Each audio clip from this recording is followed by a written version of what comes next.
And here's 9:30. So for Virasana, I'm going to turn sideways so that you can see. You definitely want your sits bones to be supported.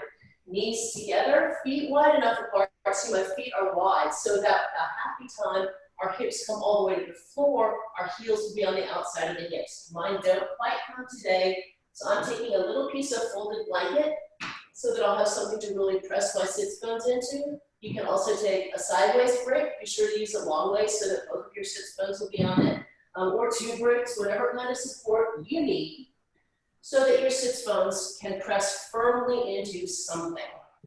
Good. Then lift your knee, pull the knee flesh up to lengthen the shin. Do that for both legs. Reach back and pull the toe flesh back. Again, we're lengthening the shin in both directions because the shin is the base of this pose. And you can also lean forward, take your hands, roll the calves out and a little back to more firmly put yourself on the midlines of your shin bones. And then sit back down, press into the shins, press into the sits bones, and get as tall as possible. Lift through the sternum, and then be sure you haven't driven your chin forward. Spine of the neck should stay in line with the rest of the spine. Lift the sternum again, and return your attention to those sits bones. Move a little forward, back, and sideways to find the exact center. Most of us sit a little forward or a little back. Pull the tailbone down to straighten the spine. Find the exact center of the sits bones. And from those 2 points, lift up as much as you can through the sternum. Take your thumbs, grab the insides of your armpits, lift what Mr. Iyengar called the armpit chest again. Pull the tailbone down, be sure you're not swaying the back, and then bring your palms either to rest or wide into Namaskar. Use your thumbs if you're in Namaskar to lift the sternum one more time. Roll the shoulders back down. Check that the chin hasn't come forward again. And now allow your eyes to gently close and for a moment observe your own breath. Take the time to notice the qualities of your breath this morning. Is it fast or slow, smooth or rough, deep or shallow? Don't try to change it.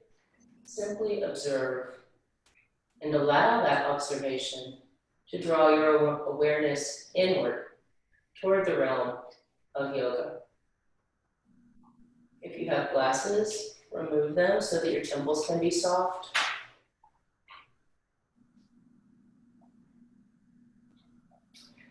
I'll chant 3 ohms. You can join or listen. Complete exhalation. Full inhalation.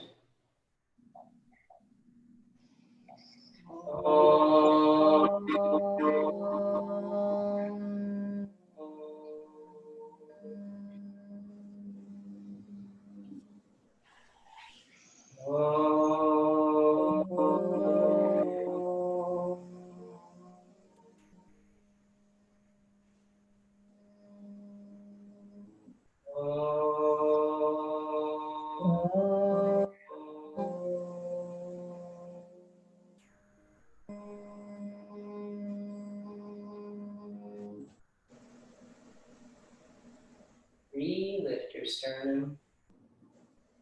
Release your head toward your heart. Set an intention for your class. Release your hands, raise your head, and softly open your eyes.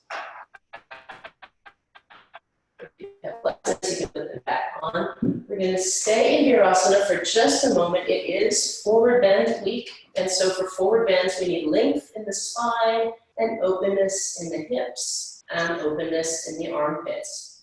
So if you have a strap or a belt, grab it now. Seconds. Everybody does. If you don't have a belt, you can use a piece of blanket for this. Just turn the blanket sideways and hold it, and it'll go back and forth. Actually, it should be a little thinner, so roll it sideways. Or you can use the dressing gown strap or anything long that will allow you to lift up and back just to open the shoulders. So I'm pressing my thumbs into the strap just to give the inner arms a little more vigor.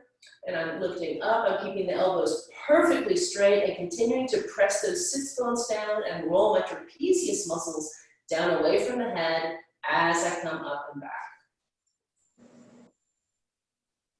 Keep the spine straight, keep the shoulders away from the ears, keep the trapezius moving down the back. And as you go back and forth, you may find that you can walk your hands a little closer to each other.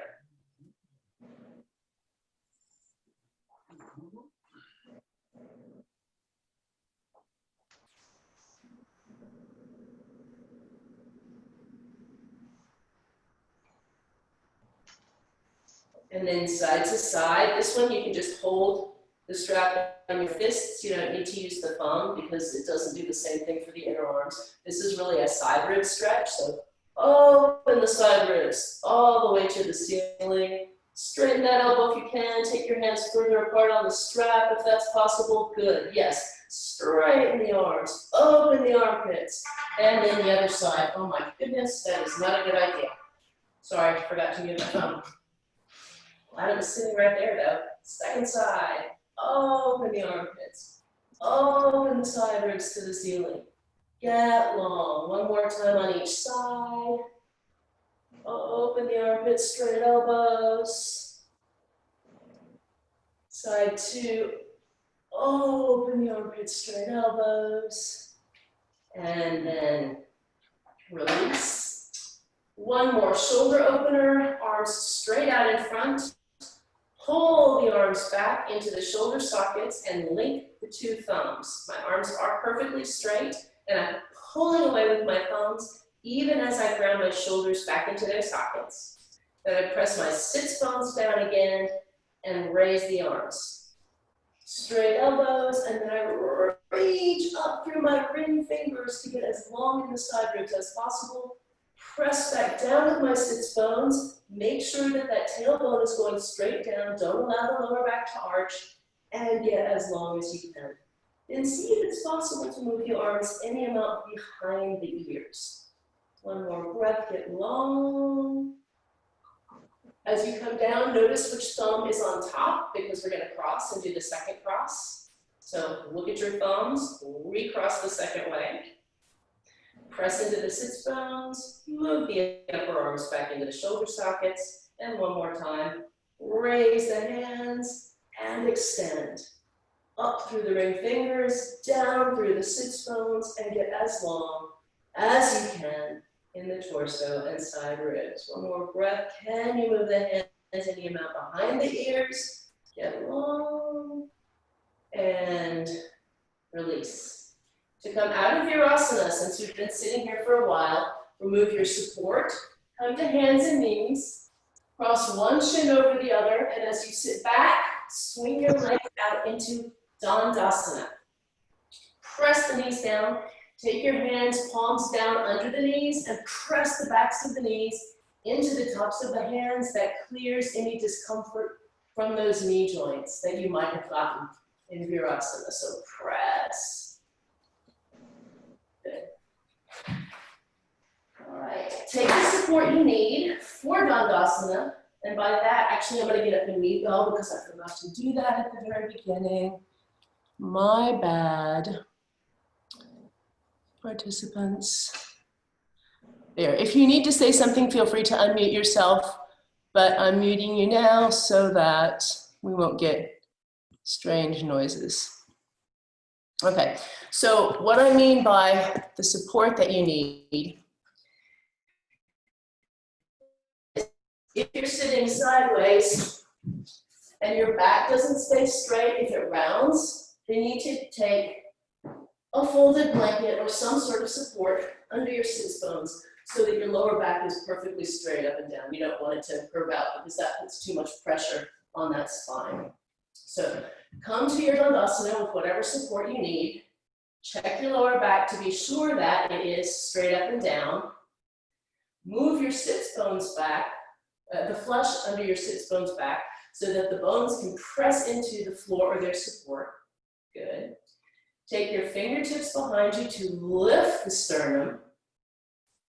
And then check in with your legs. Press down with both thighs and extend fiercely out through the big toe base joint and inner heel. So you're pushing both down and out. Spread the toes.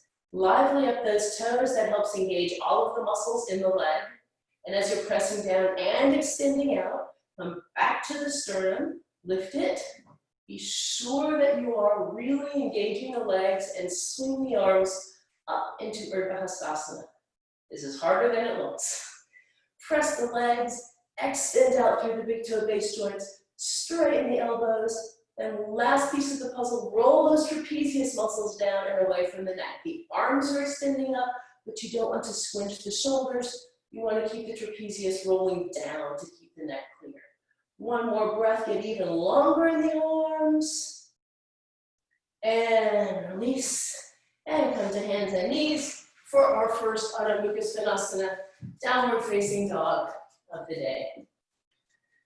So put your hands directly under your knees. Your hands directly under your shoulders. I'm getting this messy blanket out of the way because it's bothering me. Hands directly under the shoulders, first fingers parallel with the edges of the mat.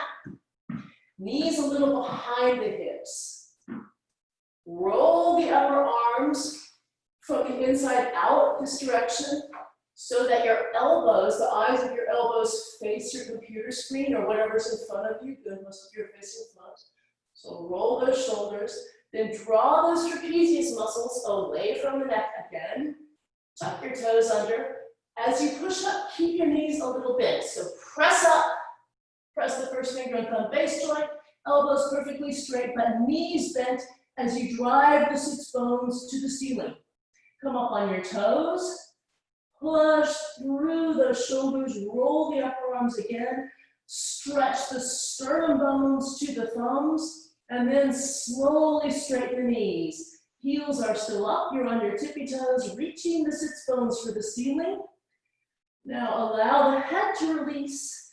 Keep working the arms, rolling those upper arms in as you reach the heels back and down toward the floor. Get long. Press back in with the first finger, thumb, and base joint. Keep the arms firm and roll the upper arm back. Pull the hips back. Pull the hips back as if somebody had a rope behind your thighs and was pulling your thighs to the wall behind you. As you reach the heels down, we're going to stay here for a few more breaths. Keep reinvigorating the arms and legs. I'm coming up to look, you stay. This beautiful pose, because of the work of the arms and legs, tractions our spine. So traction the spine even more. Everybody pull your hips back, pull the thighs back to the wall behind you, even as you keep pressing the first finger, thumb, base joint. Reinvigorate the arms, yes, nice direction. Pull the thighs back, pull the heels down. Get as long as you can. One more breath. And then after you've maximized the stretch of your spine, walk your feet forward. Once your feet are under your hips, stop. Lift your thighs. Allow your torso to hang. We're still working the legs, but the torso is relaxing. Take a breath. Then hands to the hips, roll the shoulders back, and come up with a straight spine. And I'm standing, I have to change this. All right, that went pretty well. We're gonna work with Adho Mukha Svanasana a couple more ways because it's the beginning of a forward fold. We pivoted the hips, we're keeping space in the hip crease. We're doing all of the things that we're gonna do later for our real forward folds. So for a moment, we're going to turn around and I'm going to actually show from the side. I'm so sorry. Here we go. One of the things that happens is people's arms don't want to stay rolled out, they come this way, right? So keep rolling the upper arms out when you're in this pose. But then for some people, the thoracic spine wants to get this way, and we really need it to be concave. So one of the ways to do that is by using the hands against a support. And in this case, we're going to use the wall for the support. I have to come further this way for you to see my hands on the wall. Nope. Sorry. Yay, okay, so I'm gonna put my hands against the wall as if this were the baseboard. My hands are gonna be finger and thumb at the wall, right? And I'm gonna use that to press the arms away. So it's gonna look like this. Finger, thumb sideways at the wall and press away. And I'm pushing my arms. It helps me make the elbows even more straight. It gives me something to press against so that I can roll those upper arms and drive the sits bones as far back as possible. It's a really nice support. So everybody find yourself a little piece of wall or a piece of furniture. Good. Place your hands, push on up into the pose. Good. Now push, use the support. Don't just rest your finger and thumb there. Press, press, press to drive the sits bones back through those strong arms that are still rolling outward. Push the sits bones back, and from that, drive the heels toward the ground, any amount. This should feel longer in the spine. Good. Keep your head relaxing. Your arms can be a little wider apart if it feels like your upper thoracic is constricted. Your hands don't have to be together. Mine are shoulder width apart. One more breath. Really press. Lift the elbows. Push the hips back. Good. Walk your hands back this time. Walk your hands back towards your feet. Hands back toward the feet. Good. Hands coming back toward the feet. And once again, when your legs are vertical, stop. Lift your thighs. Allow your torso to drape. Take a breath. Then hands to the hips. Roll your shoulders back and come all the way up. Good. So thumbs up if that gave you a little better sense of what the arms do in this pose to help the spine. Do I see thumbs up? Sort of, yes, good. All right, we're going to continue with another Uttanasana, but this one is with our back at the wall. So the first thing we'll do is just an Uttanasana with the heels a little up the wall to press those legs like we pressed the hands. So I'm here still doing the hand work, but without the support for the hands, but I'm driving my thighs and heels into the wall so much that it helps lengthen my spine. So turn yourself around. First start with the hands. Press the first finger thumb base joint. Really press the base joints. I see some base joints that are not pushing. So push those bones at the first finger and thumb all the way into the floor. Good. Stretch back through the arms, pull back through the hips, and from that, drive those legs down into the wall and feel how that helps elongate the hamstrings. Good. You're going to stay here for 3 more breaths. Keep reinvigorating. Go back to the first finger thumb. Go back to rolling the upper arms. Go back to pulling the hips back and then driving the heels down. Check back in. Be sure you're not holding tension in the head. The neck should just hang.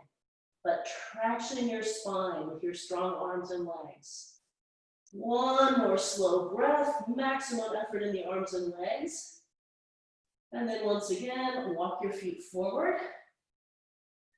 When your feet are under your hips, stop, lift the thighs, hands to the hips, roll the shoulders back, and come up. And when I say, let me just make a point. When I say, when we're in this resting Uttanasana, lift the thighs, what I mean is engage the thighs. The thighs never get to rest. Even when my torso is draping, my legs are working intensely because the legs are the support of the pose. And that protects the back. So when I say lift the thighs, I really just mean suck the muscles to the bone. Okay, we're going to do another one of these Uttanasanas with our feet at the wall, but this time, watch for a second. Don't do, just watch. We'll start with all of the same actions we just did, but then I'll move my left foot to the center. I'm not mirroring. And I'll raise my right leg against the wall. Now when this happens, look, my hip tries to come up. So I intentionally descend that lifted leg hip so that it's parallel to the other one, lift up through that inner heel and extend my spine. This is a beautiful spinal extension. As we're here for a while, if you can move your hands back and walk your legs further up the wall, that's great. But don't do that at the expense of the hips. Keep the hips level, okay? So come back to the Uttanasana with your feet at the wall. Take a breath in that pose and just feel the hips being level. Then move the left foot to the center and lift the right leg up the wall. Descend that hip even as you press the big toe base joint into the wall and lift the heel to straighten the leg. These are looking good. Press back into the first finger thumb base joint. Pull that thoracic spine toward your grounded foot. Yes, get the arms long. And then press up, straighten those knees by pushing the big toe base joint into the wall and lifting the heel toward the ceiling.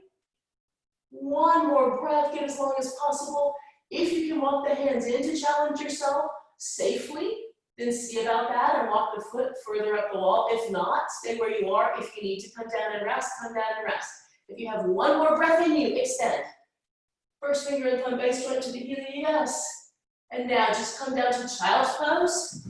So lower the leg, come to your knees apart, toes together, and allow your torso to descend between the ribs and rest your head. You can rest your head on your hands, a blanket, or the floor.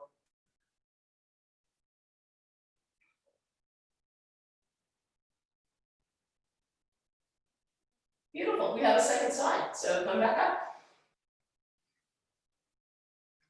Come back to your downward dog. Press the heels into the wall. This time move your right leg to the center and lift your left leg up the wall. Press through the elbows, make them straight, descend the thoracic spine toward your right knee at this point, and then press the big toe base joint on the wall and lift up through the heel to straighten that leg and in out. Square the hips. Breathe.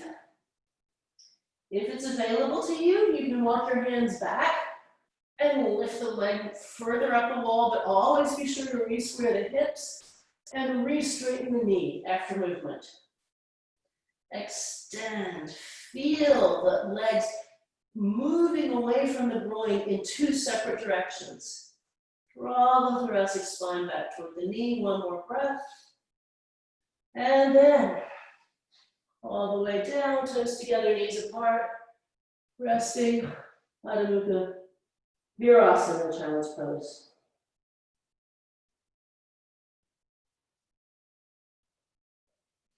All right, just sit up and watch for a second. We're gonna have one more out of fun and games with this pose. And what this is, just watch because this is a little tricky. I come back into what we just did. But then, again, if this is accessible for you, if you're not having shoulder pain, I walk my hands in, I walk my leg up the wall, and then I'm left. Notice my left leg is off the floor now. I'm just suspending myself with my two arms and my right leg. Stay just as long as it's safe, and then come back down. If that's not accessible for you, you can repeat the one that we just did and keep your grounded foot on the floor. But it's kind of fun to see if you can do this. So if you want to give it a try, let's start. Come to your Uttanasana. Right leg's going to go up first, so center the left leg in the mat. Lift the right leg. Take a breath here, square the hips. Then walk the hands in, walk the right leg up the wall, and see. Can that left leg come off of the floor? Watch. Nice. Well, you don't have to put both legs up, but that's an interesting variation. One breath and then come down. Take a rest in child's pose, come all the way down, get yourself feeling centered again.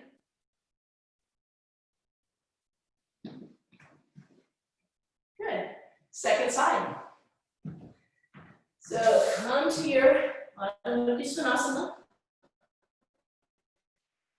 Feel the evenness. Be sure to feel what it's like when both sides are doing the same thing first. Then move your right foot to the center. Lift your left leg up the wall. Square the hips. Don't skip these steps. Square the hips and move the hands back.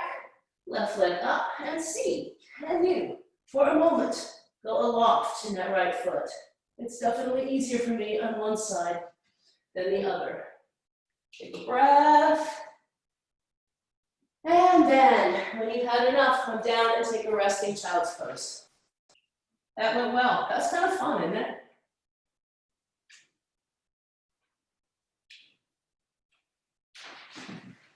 All right. So, sit up again. We will once again start in an Uttanasana, but this time we do not have to have the back leg at the wall, so I'm scooting my back a little forward. Just watch. We'll come back to downward facing dog, take the pose. We're gonna lift the, oops, have to be further from the wall. We're gonna lift that right leg again, but then just swing it through the forward hands to come to a lunge. We'll keep the back heel up this time. Here too, my right hip tried to come forward. I'll show you from the side. So once I get into the lunge, I pull that hip back to square those two hips. And press back through the left heel to straighten the knee. No saggy knees, knees straight. And sternum forward, one line of energy, okay? So come back to Uttanasana. Take a breath. Do all of the good actions. Press the first finger thumb, roll the upper arms, pull the hips back, round the heels. Then lift the right leg, square the hips, throw the leg through the hands, and come to a lunge. Straighten the back knee. If in your lunge your hips are up really high, go ahead and take a pair of blocks so that you can have your back pretty much in one plane. So it would look like this. Instead, one more breath, and then back to down dog. Take a breath here, and then walk your feet forward, hands to the hips, roll the shoulders back, and come up. So if you think that blocks would help you in this, go ahead and get a pair of blocks. If you don't have blocks, you can get two books. You can get anything that would allow your hands to have some height when you're in that lunge position. So that, because for some of you, what I was seeing is when your hands are on the floor, this happened. So we really do want the torso to be in a straight line. And if you can't do that with your hands on the floor, you can take bricks to any height, and it can keep that back straight. Okay? So get the props. We still have a second side.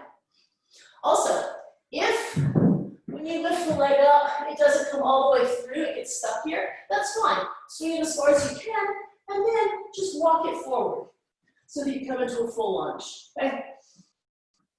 All right, second side, Uttanasana. Take a breath here. Raise the left leg, square the hips. Throw the leg through the hands. Oops, see my foot got caught this time. And come to the lunge. Press back through the right heel. Extend the right knee. Pull the sternum forward. Get long. Open the groins. This is a groin opener. Feel that groin moving away. Descend the hips as you push back with the right heel. Keep the knee straight. And then back to Uttanasana, and breathe.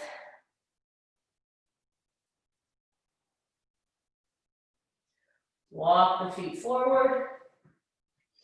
Once the ankles are under the hips, stop. Lift the thighs. And hands to the hips. Roll the shoulders back and come all the way up. We will be coming back to this pose, but first we're going to take a detour into Tanasana. So Tanasana, just watch, is one foot forward, other foot back, hips square, hands down like this. If you know your back curves, you can take bricks, chair, at any height, you can use a chair. This way for Tanasana, you can use a chair. This way for Tanasana, you can use a regular kitchen chair. You can use anything, but take the support that you need so that when you come down, your hips can stay low and your back can stay flat, okay? Whatever support you're going to use, put it at the front of your mat and stand either next to the chair or in between your bricks. The technology is not perfect. There goes my head, sorry. We'll start in Tadasana. So, perfect Tadasana. Press the big toe base joints down, press the outer heels down. Lift all the toes. Use that to drive the weight back into the heels. Descend the tailbone to make the spine straighter and gently let the toes down. Lift the sternum. Hands to your hips to make sure they stay level. And I'm gonna mirror, keeping your right leg right where it is. Take 2 steps back with your left leg. Then feel if that hip came back, pull it forward. You have your fingertips on your hips. Be sure that both hip blades are equidistant from the wall in front of you. Good. Now, put weight in the back heel. Don't have all the weight on the front leg. Press the weight into the outer back heel and lift up. Get long in the sternum. Lift the chest to the ceiling. You can even look at the ceiling a little bit. I'm going to turn this up so y'all can see that just a little. Look at the ceiling a little bit. And then keeping those hips square to the front. Pivot forward, keep the hips square, keep the hips square, keep the hips square, until you can bring your fingertips to your support in front of you. Then, did that back hip move back. Pull it forward from that back heel as you pull from the right big toe base joint back with that right hip. So left hip forward, right hip back to square the hips again, good. And then extend. We're just gonna come to concave this time. We'll do the full pose in a moment. Extend it long. Press into both feet. Again, the front big toe base joint, the back heel, and extend the sternum. Use your fingertips on your support to pull the sternum forward any amount, and let the spine come down toward your feet. Yes. Good. And then hands to your hips. Come up to vertical and step forward. Good. Second side. From Tadasana. Go back to all of those good actions that we had just done. Big toe base joints, outer heels pressing, buttocks down, sternum lifted, and then hands to your hips to keep them in place. This time you'll keep your left leg where it is and step your right leg back, 2 big steps. Once you come back, be sure that your heels don't cross the midline. The heels should be in line with each other. If the balance is difficult, you can take the feet wider apart widthwise, closer to the narrow edges of your mat. That gives you more stability, but the classical pose is in heel to heel alignment. Then once you're standing there, again, press the back heel to drive that hip forward. That's your right hip. And pull back from the left big toe base joint to drive the left hip backward.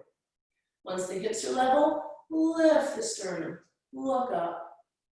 And with poker straight legs and weight in that back heel, pivot forward, straight spine, until you can bring your fingertips to your support.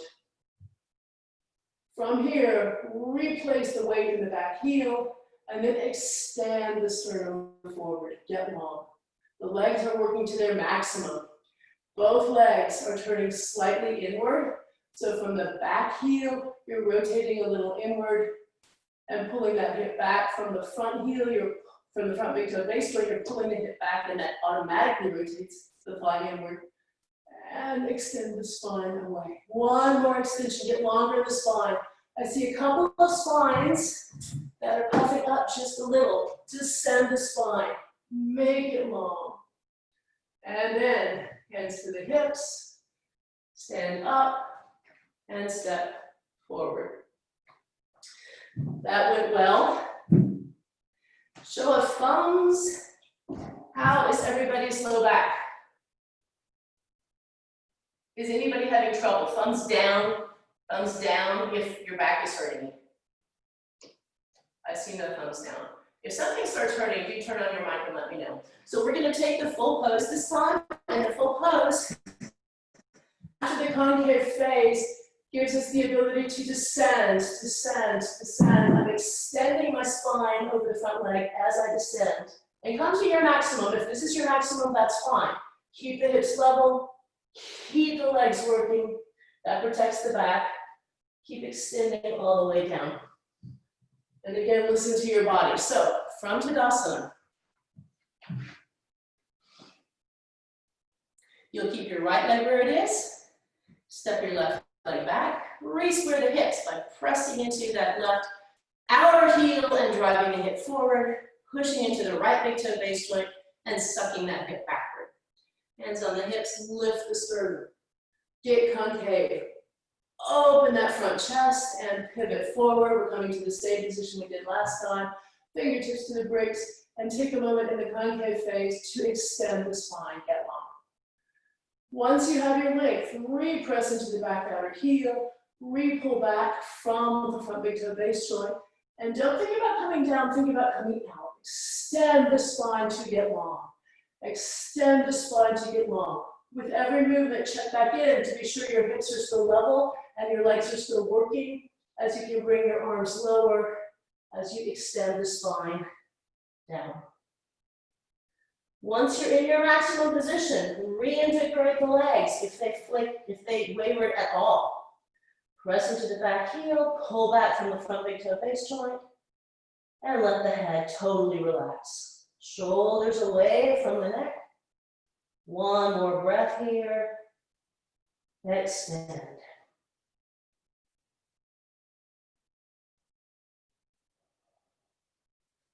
We'll come back through the concave phase to come out. So come back up and extend a straight spine. Put the weight back in the proper place in the feet. Outer back heel, front big toe base joint, square those hips. Hands to the hips. Come up and step forward. Good. Second side. So from Tadasana, get the feet set. The feet have to stay working the whole time, so be sure they know what they're doing before we even begin. Then hands to your hips, keep your left foot where it is, and step 2 big steps back with your right foot. And square those hips, get the legs working, and from the weight on the back heel, lift the sternum. Open the sternum to the ceiling, keep the legs working as you pivot from the hips. We're coming to concave first, and come down. Extend the spine forward. We're going straight forward with the spine this time. Lift, get length. If your hands are too low, come up on your fingertips so you can really straighten the spine. Be sure the sternum's lifted. Yes, beautiful. That's much nicer. And then reinvigorate the legs. Keep them working as you bend the elbows and see how far down you safely can come by extending the spine over that front leg. Keep the legs working. Keep weight in the back heel. When you're at your maximum, reinvigorate the legs. Make sure they're both engaged. Make sure the hips are square. And for a moment, just breathe. Torso relaxes.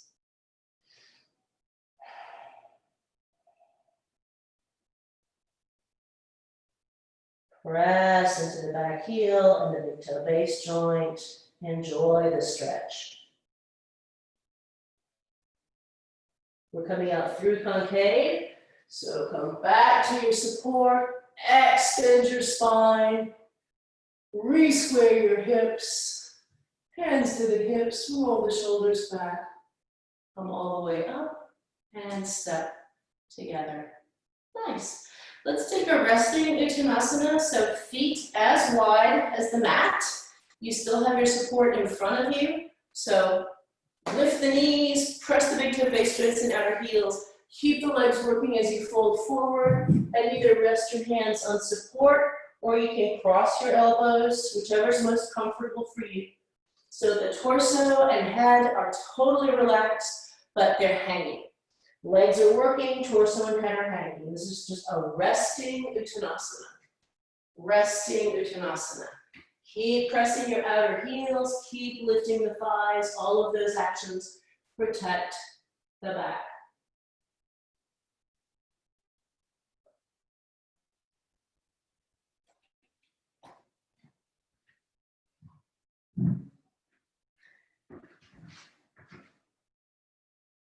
If you have had your arms crossed, recross them in the opposite with the opposite arm on front, in front. Take one more breath, relift the thighs, and then hands to your hips. Roll your shoulders back and up. I promised that we were going to revisit the Uttanasana and lunge, and we are going to do that now. Let's see, I think if I have just a little more height here, y'all can see more. So I'm using a different laptop today, and so everything is very different.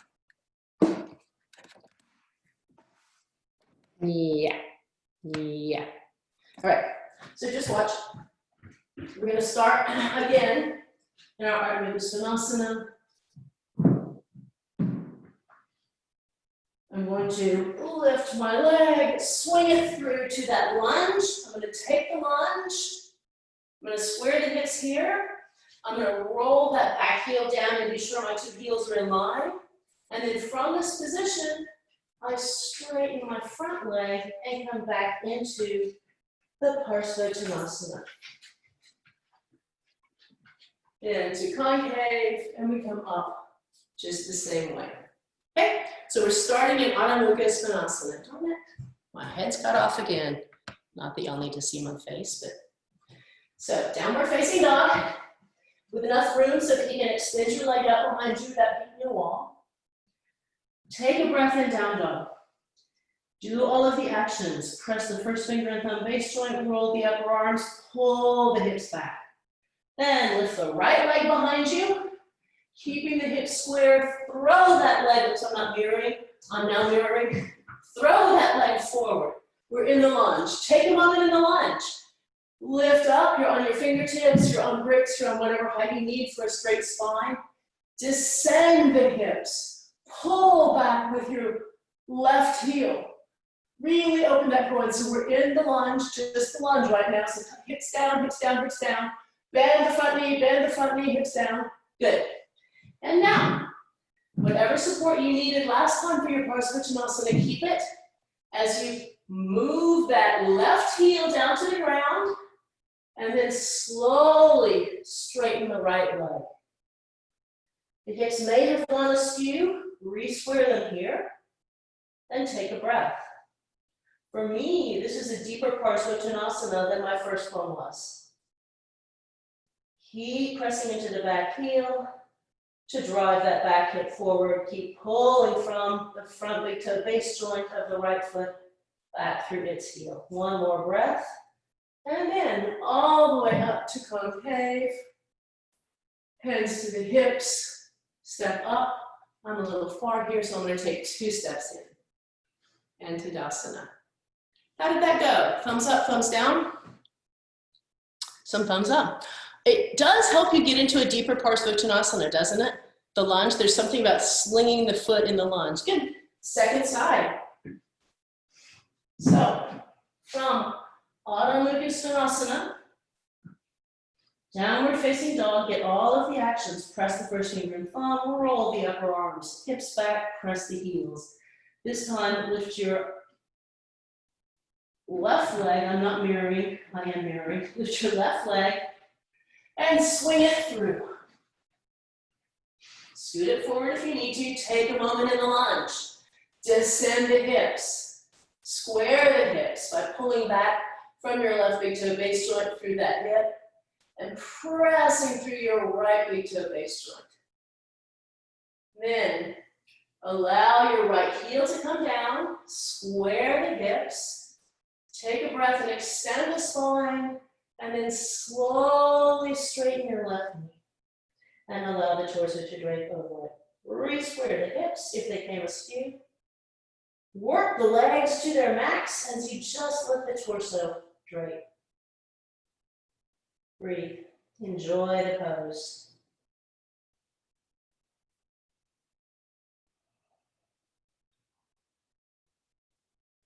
Back to concave. And stand to vertical, hands to the hips. If you take 2 steps in, and Tadasana. That was fun. Let's take a moment with a wall L to get the abdomen working. So this one works a little better from the side. I'm gonna turn. The wall L is when you start at the wall, hands about hip blade height, walk back, walk back, walk back. My wall is a little narrow here because you want to spread your fingers, first fingers pointing straight up, press all of those base joints into the wall as you roll the arms out, just like we did in Uttanasana. And then I come to an L shape.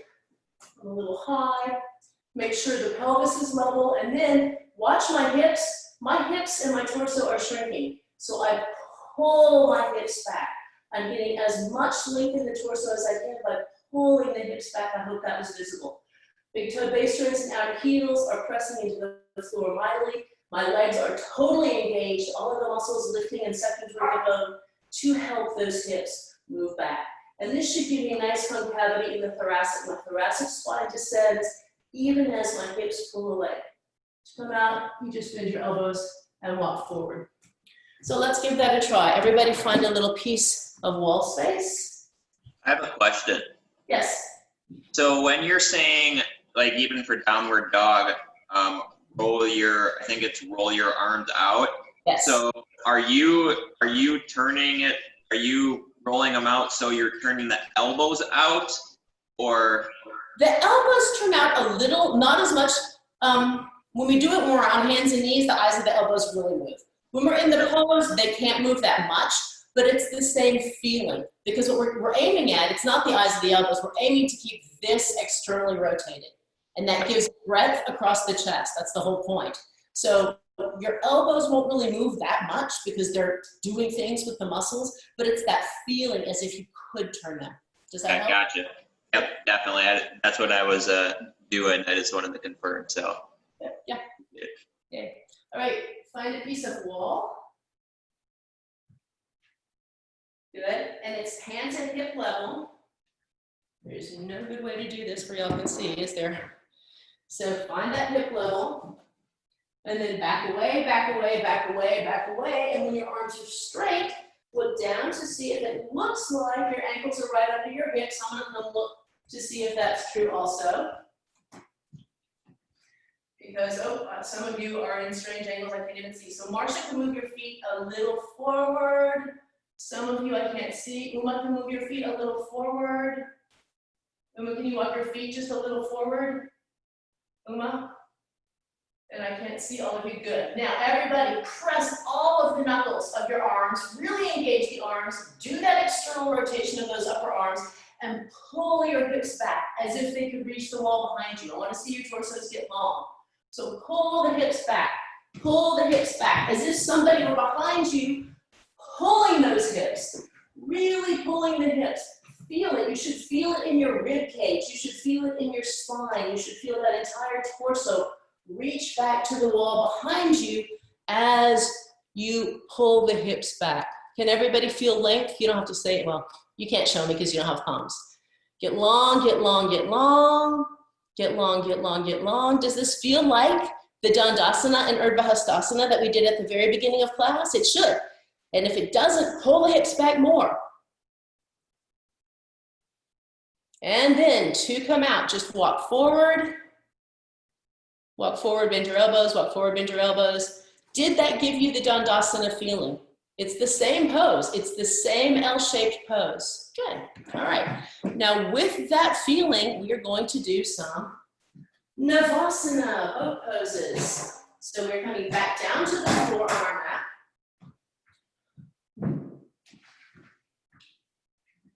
Make sure that your head is not close enough to hit the wall. If you come back, that would be unfortunate. We'll start in Dandasana. So come back to that pose, staff pose that we did at the very beginning, fingertips behind you to lift the sternum. Pull the legs. The legs are both pressing down into the mat and extending away from you. Lively up the toes. To be sure that your whole leg is working. Good. Now, just watch first, and to watch, you can bend your knees a little and put your palms flat down, because I don't only get Dandasana. From this position, and I'm turning sideways, that was noisy so that you can see. Navasana is boat pose, so from this position, I lift my sternum, I bend my elbows, I extend my legs. My toes are at my eye level, I keep my sternum up, and then, if I can, I move my arms. These are my oars. If this is too much, you can put your hands back down to support yourself. This is a big core action. So to keep these heavy legs up, I'm engaging my abdomen, but not by puffing it out. I'm drawing the abdominal muscles back and up to extend the legs. Okay, let's all try it. We can all use a firmer core. So bend knees, hands behind you. Engage the abdomen here. Bend the elbows, lift the sternum because it's going to want to collapse. So lift it first, keep it lifted as you lift the legs. Engage the abdomen again, lift the sternum, and if possible, bring the arms to the oar position. Keep lifting the sternum, keep lifting the sternum, keep lifting the sternum, and release. That's a hard pose, isn't it? That is definitely a challenging pose. Let's see if straps might help. If you have a strap, go ahead and grab your strap. This might make balance a little harder. Sometimes we take really big loops and put them all the way around ourselves, but I think most of us probably don't have really big belts, and I don't want to take the time to tie two together. So using this way, I'll turn sideways so you can see again. I start the same way. Notice this is my normal, just hanging out position. I lift that sternum to the ceiling because that's what's going to want to collapse when I come up. Then I lift my legs. The strap helps. Lift the sternum, lift the legs. My shoulders are pulling back to keep the sternum up. Oops, when I talk, I lose everything. So let's see if that helps, okay? So with the strap, lift the sternum, lift the legs. Legs out, work the legs. They are not just hanging out, they are pressing, thighs pressing. Calves pressing, all of them pressing towards your feet as you lift that sternum. These are looking better. Really work the legs. Work the legs. Ideally, the length of the rope should be such that your arms can be straight and your legs can be straight. So if that's not true, come down and readjust your length so that when you come up, yes, straight arms and straight legs. Extend and lift the sternum. These are looking pretty good. But work the abdomen. Just because the rope is here to help you doesn't mean you can forget the abdomen. Work the abdomen as if we were going to do it for real. All right, let's just try with the legs one more time. And if you can, if you want to, you can try with everything else. With the memory of what the prop gave us, let's go back to the regular pose. So hands behind you, sternum up, feet in front, bend the elbows. Now, extend the legs. This is a big pose already because legs are heavy. If this is what you can do, just do this. Keep the legs straight. Look at your knees, you can tell. Lift the sternum. Toes should be at eye level. Lift even more. If you've got it in you, take the arms, but don't take the arms if your legs aren't straight, right? If your legs aren't straight, that is your work. If your legs are straight, try the arms. Lift the sternum.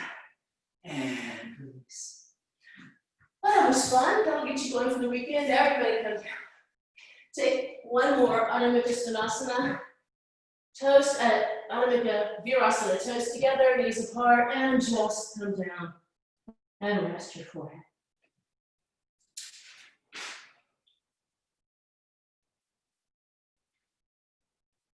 That's strong work, but core work is good. Eventually, as you become as old as I am, the more core work you can do, the better because it keeps your back healthy. And we all want healthy backs as we go into later and later ages of our wonderful lives. All right, come up. We are heading for Prasarita Tanasana. I will show from the side. This is our widest legged standing pose. So what I use is I use my mat as a ruler, and I put my heels on the very back edge of the mat, buttocks down, sternum up. I keep my hips over my heels as I come down. A lot of people's hips tend to come back. Resist that. Hips stay over the heels. I lift up. And just watch for a second because we come first to concave. I pull my sternum forward with my shoulders. We'll take several breaths here. Then we'll come to the final pose, which involves just sending your head to something. If your head will not come all the way to the floor, have bricks, have blankets, have whatever support you need so that your forehead can rest on something, because this is a resting pose, okay? So we didn't come down yet. Let's come into it mindfully. We're Iyengar yogis. So come back up. We're at the edge of our mats. We're standing up. The Iyengars emphasize coming into poses mindfully. So we're going to do that. Step your feet wide apart. Widest standing pose we have. Press the outer edges of the feet now and descend the buttocks to get straight. Really keep the outer edges of the feet pressed. Notice how that lifts the inner ankles and the inner thighs. Good. Then hands to your hips. Lift the sternum. You can look up a little as you pivot forward, and we're coming to the concave phase. Hands under shoulders, hips right above ankles. With your hands on the ground, pull your palms back as if you could move the floor towards your feet to move the sternum forward. So palms are pulling back to move my sternum bone forward. We'll take 2 more breaths here in the concave phase. Hips pull back, just like we did at the wall L. Sternum moves forward. And then walk your hands back so that your fingertips are in line with your toe tips.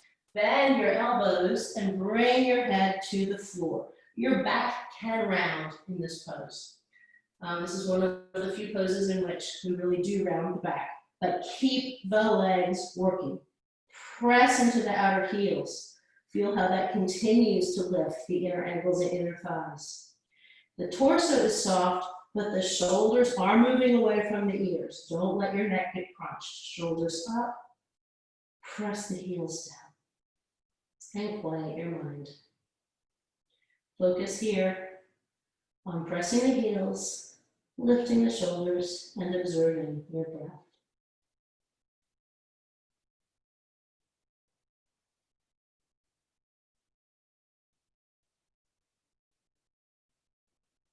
You stay. I'm coming up to look for a second.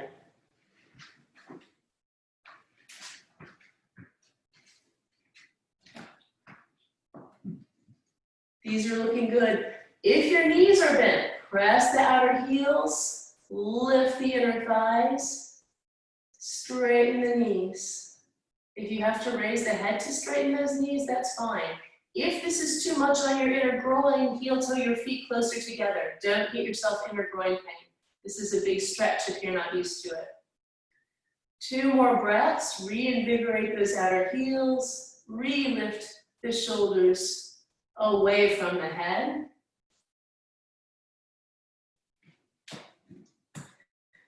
To come out, we'll be coming back into the concave phase. So lift your head, walk your hands forward again so that they are under your shoulders. Take the time to stretch your spine again. It's just been rounded, so pull your hips back, pull your sternum forward, get long in the spine, looking forward. Then, this is important, heel toe your feet together. Don't come up with such a wide stance, because again, that could be too much on the groin. And when your feet are at a safe distance, hands to the hips, roll the shoulders back, and come up. And step your feet together. Good. Now, I believe we are about ready for some of the real intense forward folds. So next we're going to come back to the floor work. We're going to work on Tanasana, which is our big forward fold. Just watch, don't do yet. This is the forward fold I'm talking about. But if you could not sit up straight in Dandasana without support under your hips, take support under your hips for this pose too, because the spine needs to stay straight until the very end. So if your back is not straight in this, take 1, 2, even 3 blankets under your hips so that your back will be straight as we begin this work. And everybody have a strap or a piece of fabric, a belt, something near you so that we can all grab your feet and get tall. Does anybody have to go get that?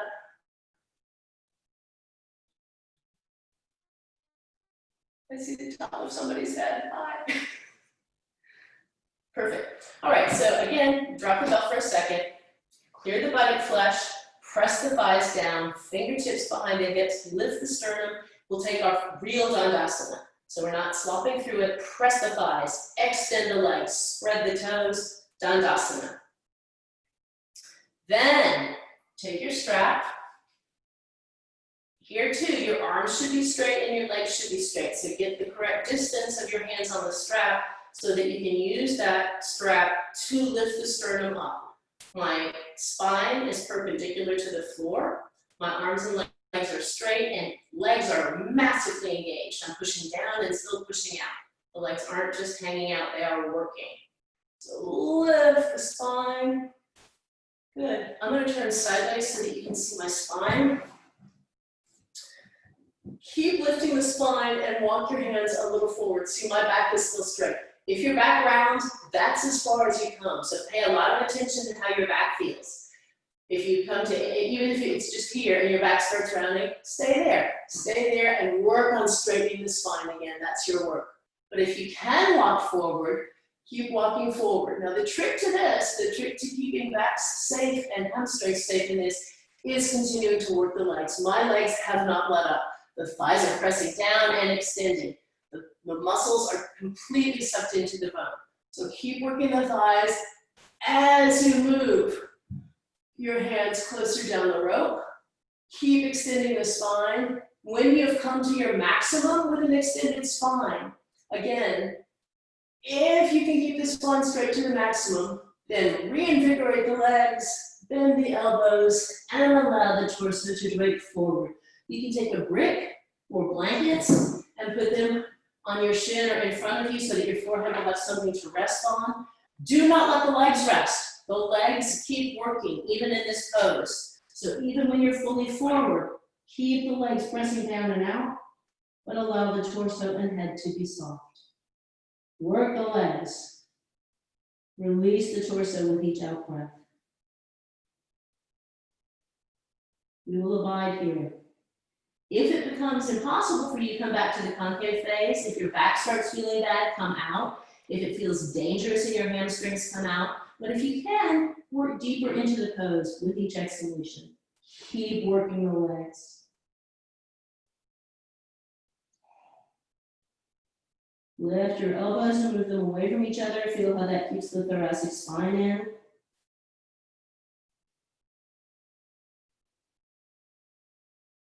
Re-engage the thighs. Now try an experiment.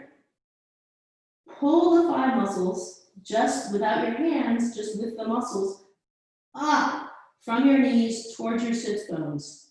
Does that allow you to go further into the forward fold? You're still pressing down, but the thigh muscles are moving, the hamstrings are moving up from the knees to the sits bones. And for me, that allows a deeper fold. One more breath here. To come up, we're going to come back to the concave phase. So take your strap and really engage the legs to press down as you once again lengthen the spine up toward the ceiling. Feel the spine coming out of that curve that it had been in and getting all of the space between its vertebrae one more time. And then release. And everybody take at least 2 blankets. We're going to do a couple of twists now to release the spine.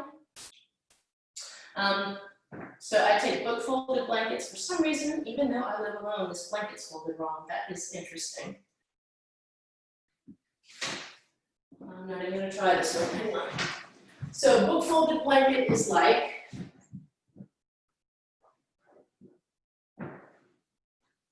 this.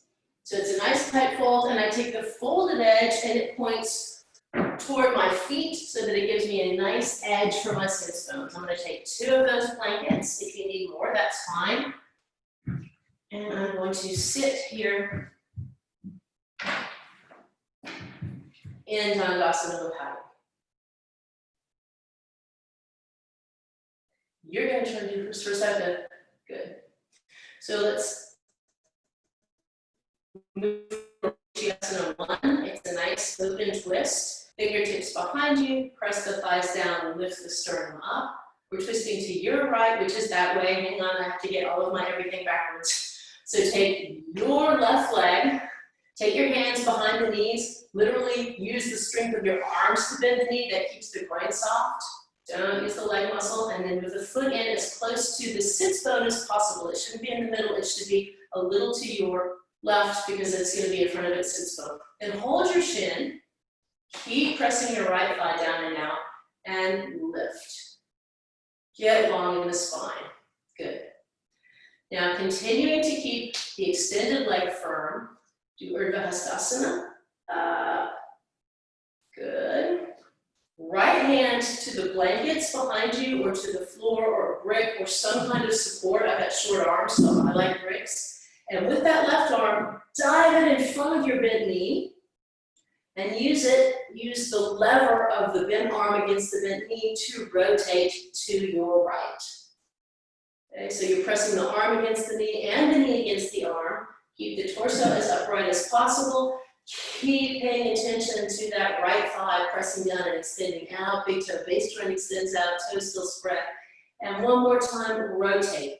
Rotate from the bottom ribs, rotate from the top ribs. Keep your chin over your sternum. Do not lead with the head if the head wants to go first. But that's a problem because when the head makes a complete twist, the body thinks it's done. So keep the chin in line with the sternum as you use your arms to rotate more. Rotate. With every inhalation, get taller. With every exhalation, rotate the torso more. Inhale, get long. Exhale, rotate more. Everybody stuff that left knee back in toward midline. For some of you, it has moved away. Keep pressing those two carmindrias, organs of action against each other as you finally, you've gotten to your maximum twist. Allow the head to turn and look over your right shoulder. 2 breaths here. Keep the bottom leg working.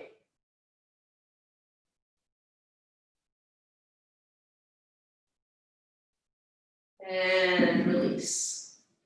Back to Dandasana. Second side. Take your hands, lift the right leg in toward its sits bone. And use your hands on the shin to get tall as you really lively up the left leg. Press the thigh down, extend it out, big toe base joint out.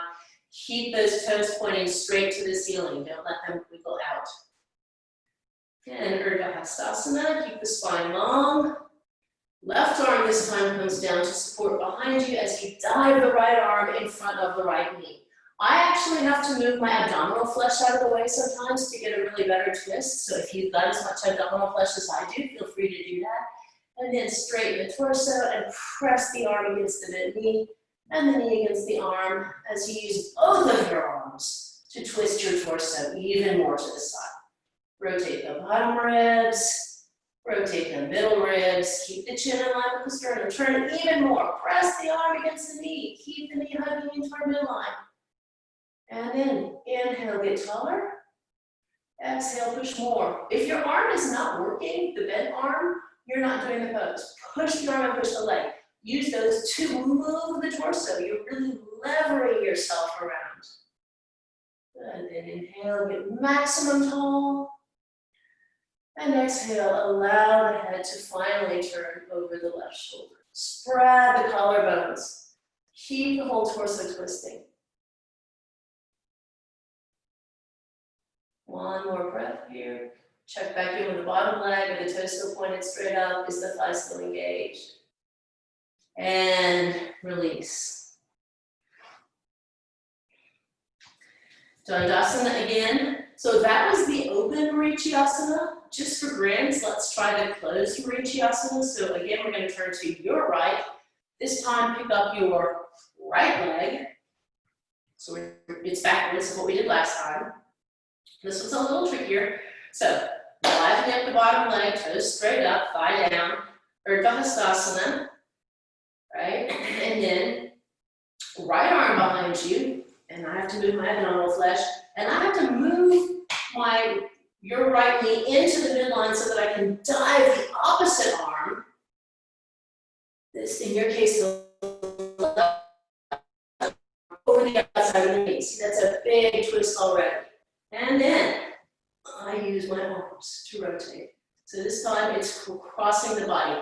Women on their periods should not do this. If you're on your period, just repeat the open twist. That's the one counterindication for this. So use the arms to twist. Keep the extended left leg pressing down and out as you use your strong arms to rotate the torso. Again, keep the chin in line with the midline until the very end. So inhale, get taller. Exhale, rotate more. Inhale, get taller. Exhale, rotate more. And when you're at your maximum rotation, lift the sternum and allow the head to rotate over that right shoulder. Take one breath here. And release. Dandasana, second side. Lift up your left leg. I'm still mirroring. Get tall. For Hastasana, keep pressing the right thigh down and out, right toe straight to the ceiling. Left arm behind you to the support and dive your right arm across that left thigh. Move the abdominal flesh if you need to. And re-straighten the torso.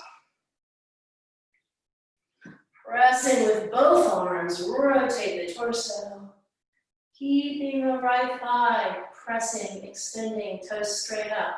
Lift the sternum. With every inhalation, get taller. With every exhalation, twist more. Inhale, extend the spine. Exhale, rotate. And when you've reached your maximum, allow the head to finally turn over that left shoulder. One more breath. And release. The twists are really good for both digestion and supporting the immune system. So they're extra wonderful in these strange days. It is time for Shavasana, ladies and gentlemen. So set up for your favorite corpse pose. If you don't know what that is, what your favorite corpse pose is, and if you have any lower back crunchiness at all, I would suggest you take something under your knees, even a chair. Because the lower back is all are comfortable. You can put your shins in a chair as you lie down flat on the floor, or you can put a bolster or blankets under your knees. Again, that's for lower back discomfort to help smooth out the sacrum. If you're not going to use that, when you come down, lie down, come to your elbows, move your buttock flesh away from your head. Move the buttock flesh toward the feet. Then extend the legs, descend, roll and tuck both shoulders under so that your shoulder blades are flat on the floor away from your head. Keep moving the shoulders away from your head. I usually have to roll and tuck twice to keep those stubborn shoulders away from my neck. Palms up, arms at least 45 degrees out away from you. And then release all effort. If you need a blanket under your head for your neck or your head, be sure that the edge of the blanket comes to the top of the shoulders, but does not come under the shoulders. And make your final adjustments and release all effort. Allow your eyes to recede into the back of your head. Allow your tongue to release. Allow your jaw to release. With every exhalation, find and release any tension in the body. And when you have given it all up, release the weight of your body to the floor and draw your attention to your own breath.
Draw your awareness back. Extend your fingers. Extend your toes. Bring your hands to your ribcage. Tuck one knee into your chest and hold it, followed by the other. Hold them both. Roll to your right side and rest for a moment.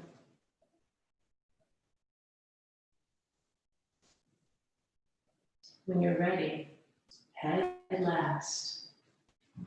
Press yourself up to seated, but let your head hang, let your head hang, let your head hang. Come to a comfortable seated position.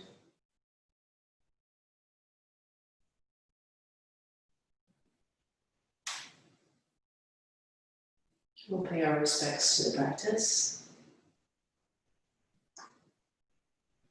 Namaste.